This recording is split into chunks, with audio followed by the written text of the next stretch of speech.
messe d'aujourd'hui est pour les intentions de Richard Arcan, recommandé par Régent Normand. Nous sommes rassemblés ce matin au nom du Père et du Fils et du Saint-Esprit.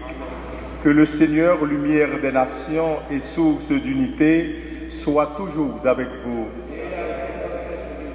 La vocation de chacun et de chacune d'entre nous est de témoigner de la bonne nouvelle de Dieu qui s'adresse à tous les humains sans exception.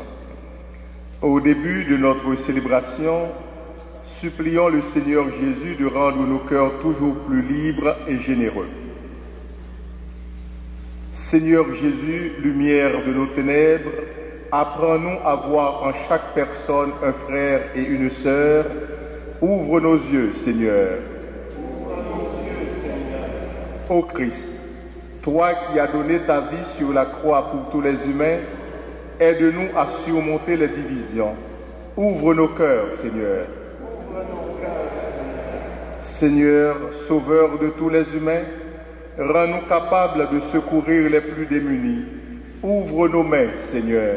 Ouvre nos mains, Seigneur. Que Dieu, dont la puissance est celle de l'amour, nous fasse miséricorde, qu'il nous pardonne nos péchés et nous conduise à la vie éternelle. Amen.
Prions le Seigneur.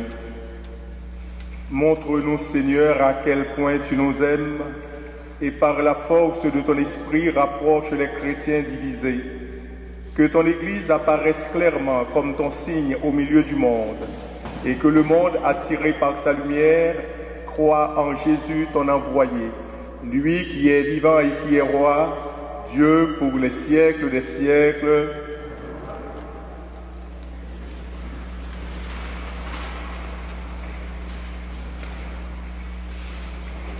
Lecture du livre d'Isaïe. Dans un premier temps, le Seigneur a couvert de honte le pays de Zabulon et le pays de Nephtali. Mais ensuite, il a couvert de gloire la route de la mer, le pays au-delà du Jourdain et la Galilée des nations. Le peuple qui marchait dans les ténèbres a vu se lever une grande lumière. Et sur les habitants du pays de l'ombre, une lumière a resplendi. Tu as prodigué la joie, tu as fait grandir l'allégresse. Ils se réjouissent devant toi, comme on se réjouit de la moisson, comme on exulte au partage du butin. Car le joug qui pesait sur lui, la barre qui meurtrissait son épaule, le bâton du tyran, tu les as brisés, comme au jour de Madian. Parole du Seigneur.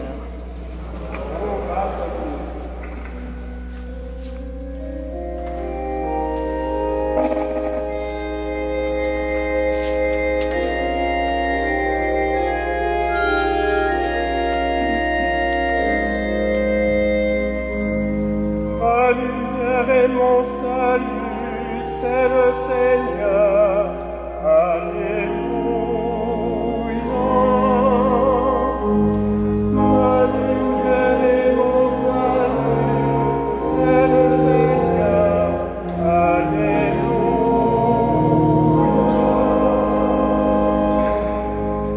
Le Seigneur est ma lumière et mon salut. De qui aurais-je crainte? Le Seigneur est le rempart de ma vie. Devant qui tremblerais-je? Ma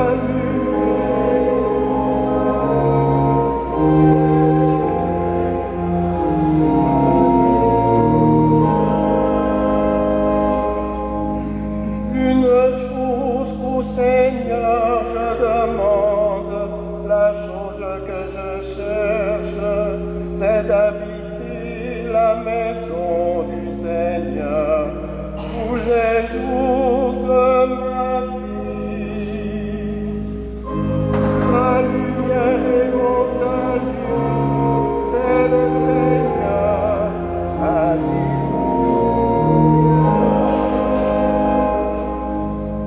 Je verrai la bonté du Seigneur sur la terre des vivants, espérant Dieu, prends cœur et prends courage, espérant Dieu. Ma lumière et mon salut, c'est le Seigneur.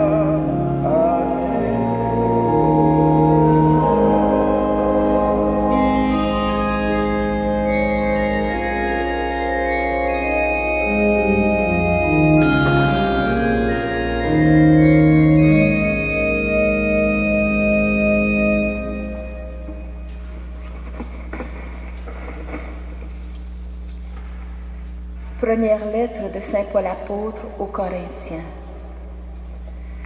Frères et sœurs, je vous exhorte au nom de notre Seigneur Jésus-Christ. Ayez tous un même langage, qu'il n'y ait pas de division entre vous. Soyez en parfaite harmonie de pensée et d'opinion.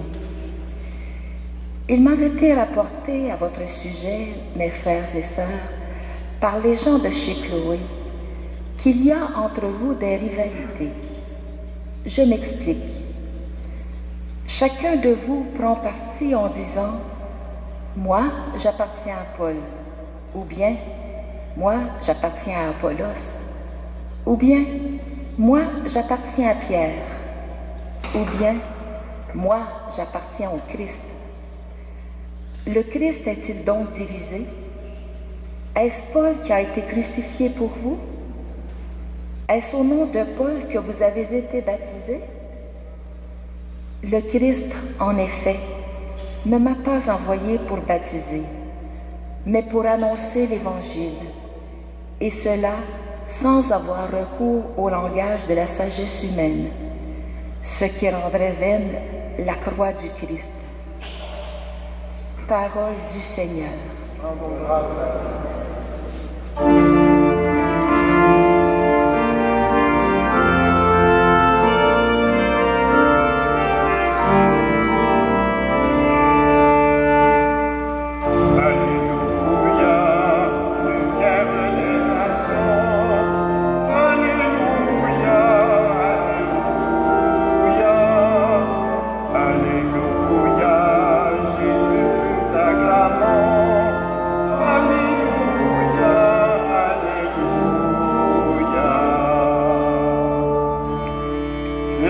proclamait l'évangile du royaume, il guérissait toute maladie dans le peuple. Alléluia, lumière des nations,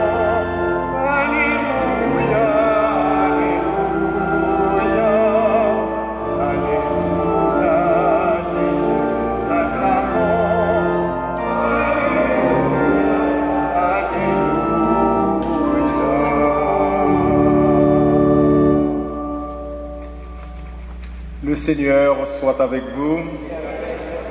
Évangile de Jésus-Christ selon saint Matthieu. Quand Jésus apprit l'arrestation de Jean le Baptiste, il se retira en Galilée. Il quitta Nazareth et vint habiter à Capharnaüm, ville située au bord de la mer de Galilée, dans les territoires de Zabulon et de Nephtali. C'était pour que soit accomplie la parole prononcée par le prophète Isaïe. Pays de Zabulon et pays de Nephtali, route de la mer et pays au-delà du Jourdain, Galilée des nations, le peuple qui habitait dans les ténèbres a vu une grande lumière. Sur ceux qui habitaient dans le pays et l'ombre de la mort, une lumière s'est levée. À partir de ce moment, Jésus commença à proclamer « Convertissez-vous, car le royaume des cieux est tout proche. » Comme il marchait le long de la mer de Galilée, il vit deux frères, Simon appelé Pierre et son frère André, qui jetaient leurs filets dans la mer, car c'étaient des pêcheurs. Jésus leur dit « Venez à ma suite, et je vous ferai pêcheurs d'hommes. » Aussitôt, laissant leurs filets, ils le suivirent. De là, il avança et il vit deux autres frères, Jacques, fils de Zébédée, et son frère Jean, qui étaient dans la barque avec leur père en train de réparer leurs filets. Il les appela. Aussitôt, laissant la barque et leur père, ils le suivirent. Jésus parcourait toute la Galilée. Il enseignait dans leur synagogue, proclamait l'évangile du royaume, guérissait toute maladie et toute infirmité dans le peuple. Acclamons la parole de Dieu.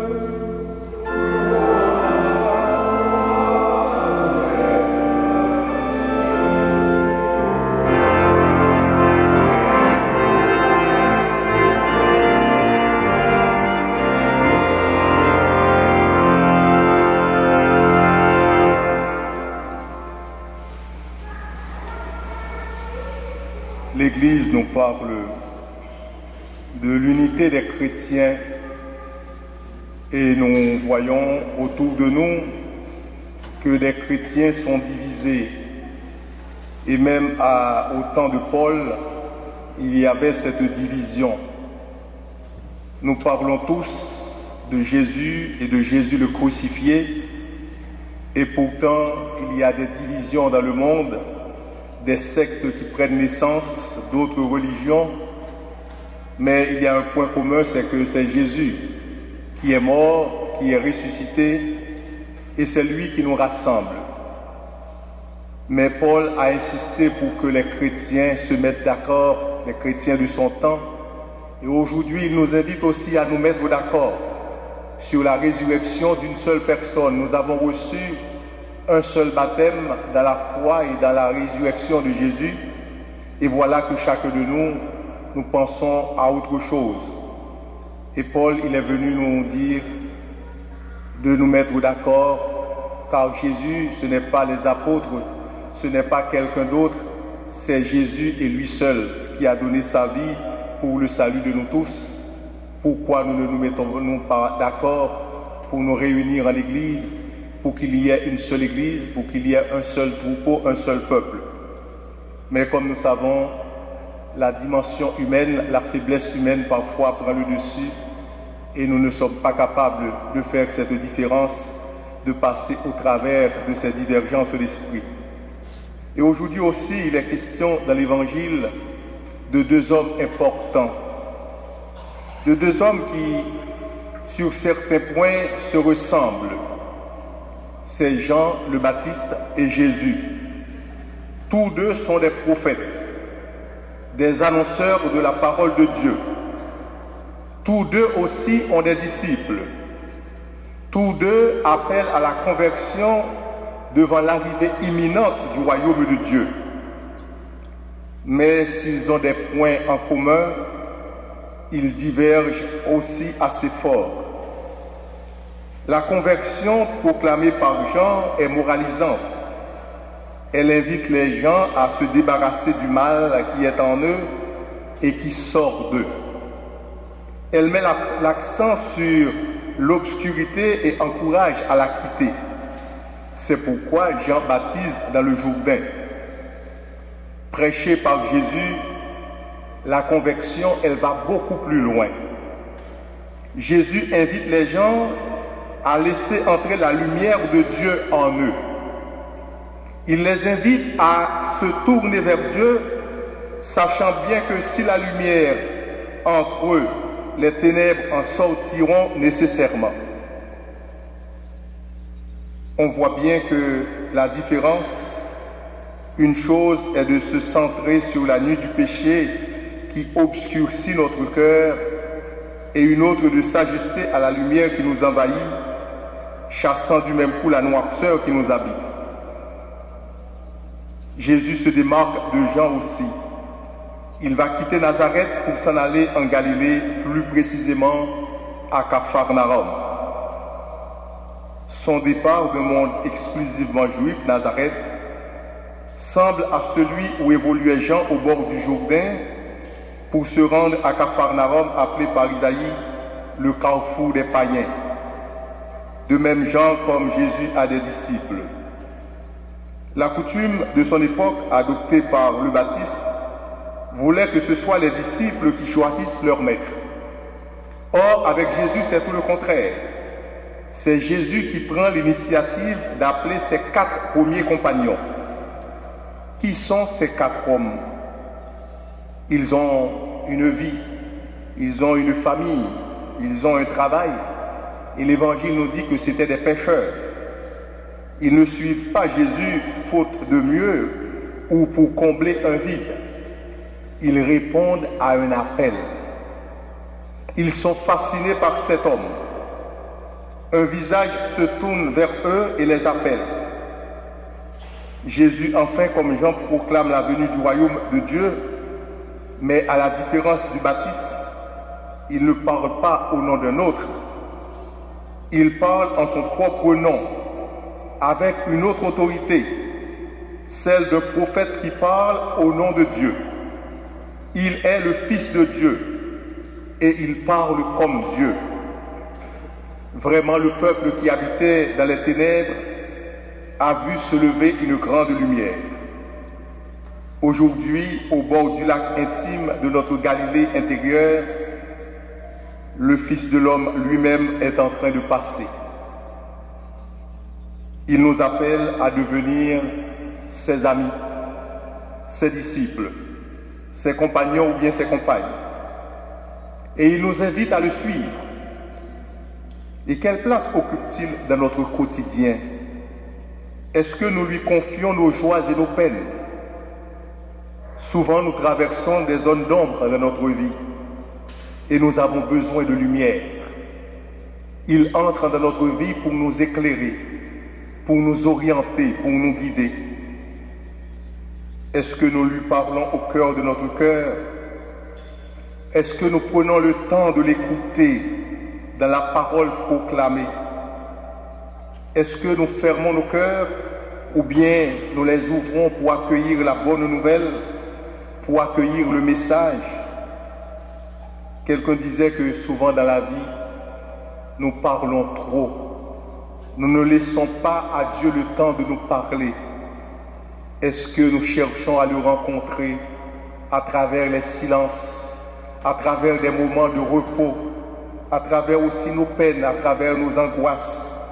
Est-ce que nous allons chercher la solution ailleurs? Ou bien est-ce que nous ouvrons nos cœurs pour écouter son message, pour écouter sa parole? Et c'est en vivant au jour le jour, en sa compagnie, que nous allons apprendre petit à petit ses mœurs, quand il va devenir véritablement la lumière qui éclaire nos ténèbres, la lumière qui éclaire nos doutes, la lumière qui dissipe nos doutes, qui dissipe nos inquiétudes et qui éclaire nos nuits. C'est en le suivant que chacun de nous, en tant que chrétien, comme lui, nous allons devenir lumière pour nous-mêmes, lumière pour les autres et lumière du monde. Amen.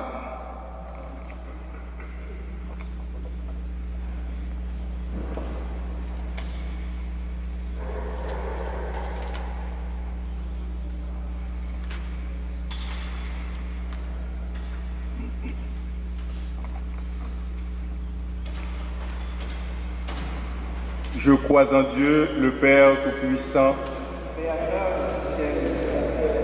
et en Jésus-Christ, son Fils unique, notre Seigneur, qui a été conçu du Saint-Esprit, est né de la Vierge Marie, a souffert sous Ponce Pilate, a été crucifié, est mort et a été enseveli, est descendu aux enfers, le troisième jour est ressuscité des morts, est monté aux cieux, est assis à la droite de Dieu le Père Tout-Puissant, d'où il viendra juger les vivants et les morts.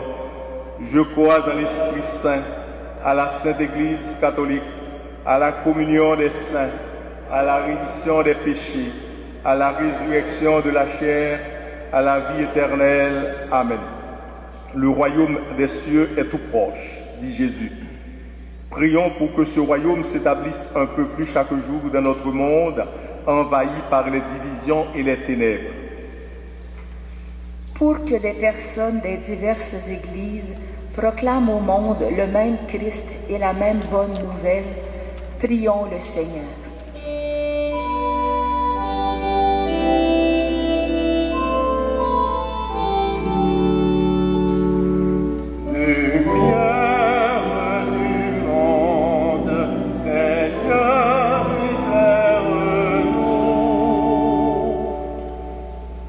Pour que tous les baptisés et leurs pasteurs soient habités d'un profond souci d'unité et de réconciliation, prions le Seigneur. Lumière du monde, Seigneur, éclaire-nous. Pour que ceux et celles qui se sont éloignés de leur communauté chrétienne puissent entendre de nouveau la bonne nouvelle du salut, prions le Seigneur. Lumière du monde, Seigneur, éclaire-nous. Pour que notre communauté soit heureuse de croire et d'accueillir tous les croyants qui souhaitent témoigner du Christ, le Sauveur du monde, prions le Seigneur.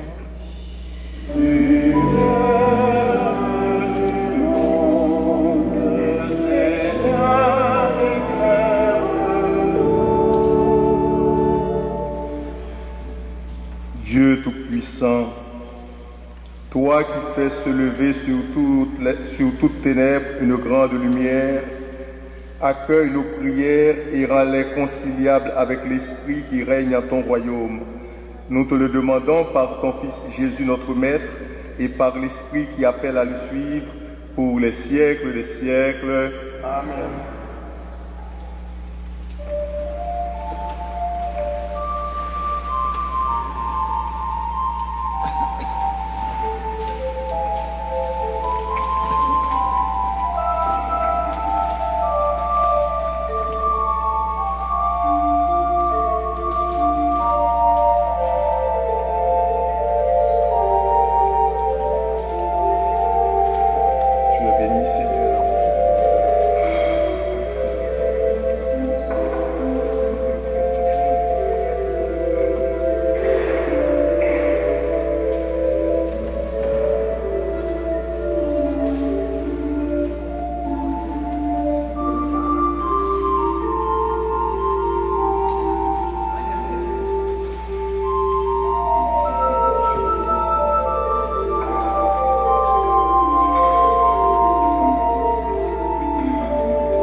Prions ensemble au moment d'offrir à Dieu le sacrifice de toute l'Église.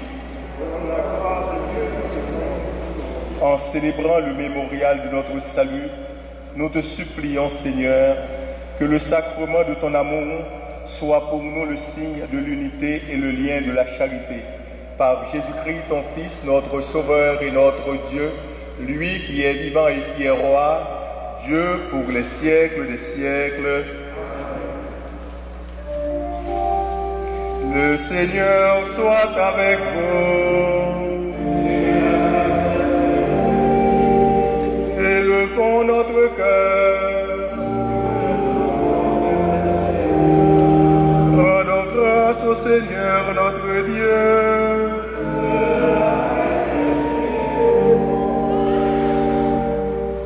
Dieu notre Père, nous te rendons grâce et nous te bénissons par Jésus, Christ et Seigneur, pour ton œuvre d'amour en ce monde.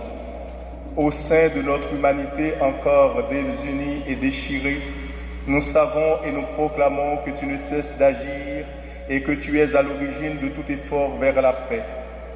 Ton esprit travaille au cœur des humains et les ennemis enfin se parlent. Les adversaires se tendent la main. Des peuples qui s'opposaient acceptent de faire ensemble une partie du chemin. Oui, c'est à toi, Seigneur, que nous le devons.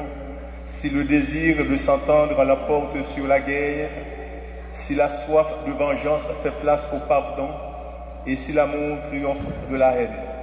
C'est pourquoi nous devons toujours te rendre grâce et te bénir, en unissant nos voix à celles qui te chantent unanimes dans les cieux.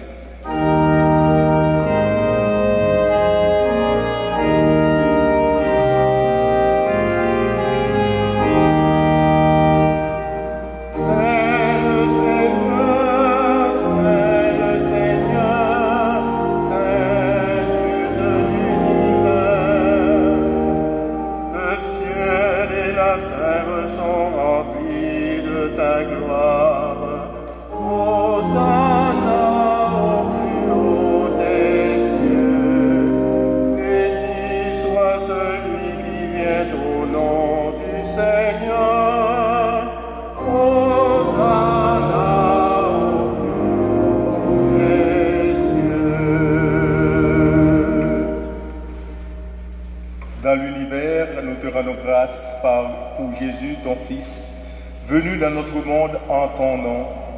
Il est la parole qui sauve les humains. Il est la main que tu tends aux pécheurs. Il est le chemin par où nous arrive la véritable paix. Alors que nous étions loin de toi, Dieu notre Père, c'est par lui que tu nous as fait revenir. C'est lui, ton propre Fils, qui a été livré au pouvoir des hommes, afin que nous soyons par sa mort en paix avec toi et entre nous. Aussi pouvons-nous maintenant célébrer en reconnaissance le mystère de cette réconciliation qu'il nous a lui-même obtenue. Nous t'en prions, Père, sanctifie ces offrandes par la puissance de ton Esprit, alors que nous accomplissons ce que Jésus nous a dit de faire.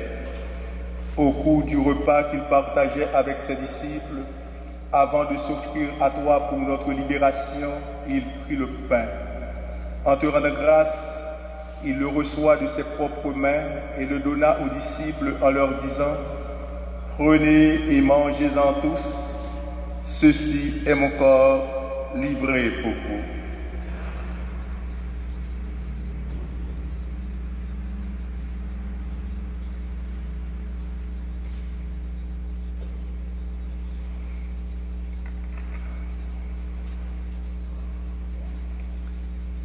De même, à la fin du repas, il prit la coupe.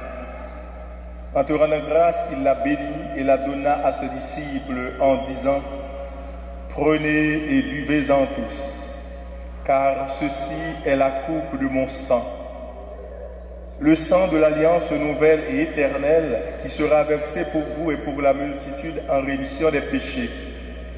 Vous ferez cela en mémoire de moi. »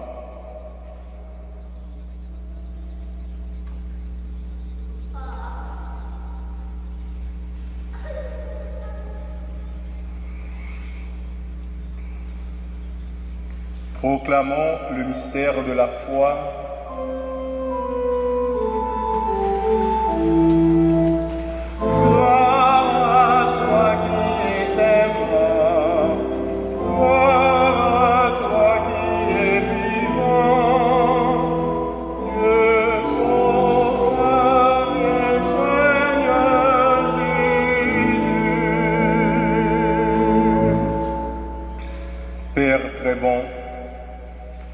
Fils a laissé à ton Église ce mémorial de son amour, en rappelant ici sa mort et sa résurrection, nous te présentons cette offrande qui vient de toi, le sacrifice qui nous rétablit dans ta grâce. Accepte-nous aussi avec ton Fils bien-aimé. Donne-nous dans ce repas ton Esprit Saint, qu'il fasse disparaître les causes de nos divisions, qu'il nous établisse dans une charité plus grande, en communion avec le pape François, notre archevêque Christian, le collège épiscopal et ton peuple tout entier. Fais de ton Église en ce monde le signe visible de l'unité et la servante de la paix. Souviens-toi aussi de nos sœurs et frères qui se sont endormis dans l'espérance de la résurrection et de toutes les personnes qui ont quitté cette vie. Reçois-les dans ta lumière auprès de toi. Et comme tu nous rassembles ici dans la communion avec la bienheureuse Marie, Mère de Dieu, de Saint Joseph, son époux, et de tous les saints du ciel autour de la table de ton Christ, daigne rassembler un jour les hommes et les femmes de tout pays et de toute langue, de toute race et de toute culture au banquet de ton royaume. Alors nous pourrons célébrer l'unité enfin accomplie et la paix définitivement acquise par Jésus le Christ, notre Seigneur. Par lui, avec lui et en lui, à toi, Dieu le Père Tout-Puissant, dans l'unité du Saint-Esprit, tout honneur et toute gloire pour les siècles des siècles, comme nous l'avons appris du Sauveur et selon son commandement, nous osons dire: Notre Père qui es aux cieux, que ton nom soit sanctifié, que ton règne vienne, que ta volonté soit faite sur la terre comme au ciel. Donne-nous aujourd'hui notre pain de ce jour. Pardonne-nous nos offenses comme nous pardonnons aussi à ceux qui nous ont offensés. Et ne nous laisse pas entrer en tentation, mais délivre-nous du mal. Délivre-nous de tout mal, Seigneur, et donne la paix à notre temps. Par ta miséricorde, libère-nous du péché. Rassure-nous devant les épreuves en cette vie où nous espérons le bonheur que tu promets et l'avènement de Jésus-Christ, notre Sauveur.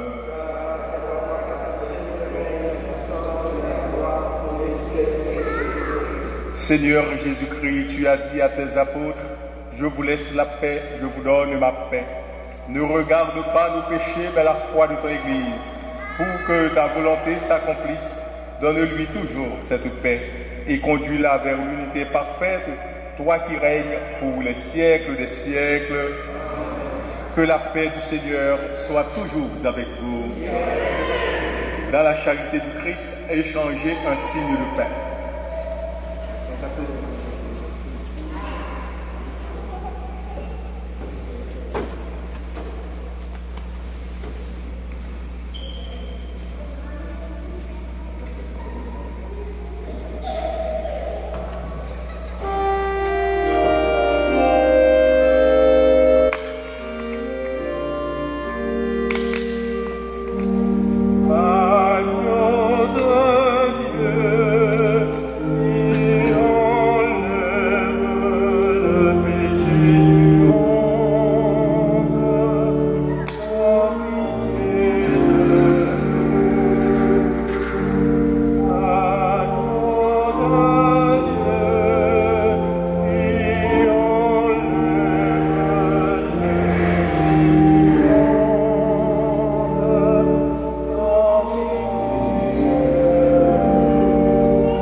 Heureux les invités au repas du Seigneur.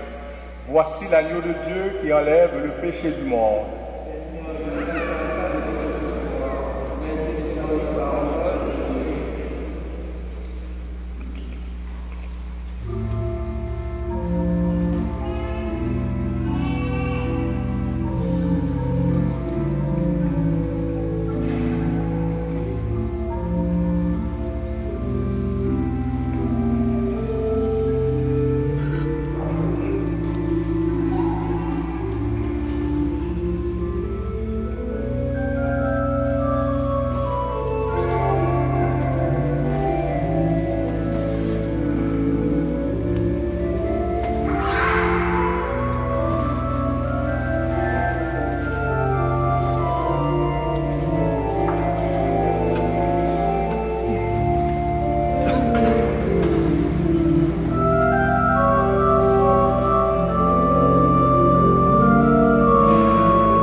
Prions le Seigneur.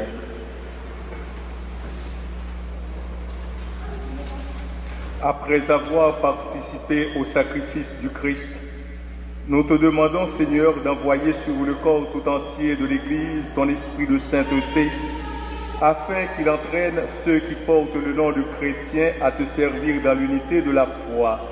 Par Jésus-Christ, ton Fils, notre Sauveur et notre Dieu, lui qui est vivant et qui est roi, Dieu pour les siècles des siècles. Le Seigneur soit avec vous. Que Dieu Tout-Puissant vous bénisse, le Père, le Fils et le Saint-Esprit. Allez dans la paix du Christ. Bon dimanche et bonne semaine à vous tous.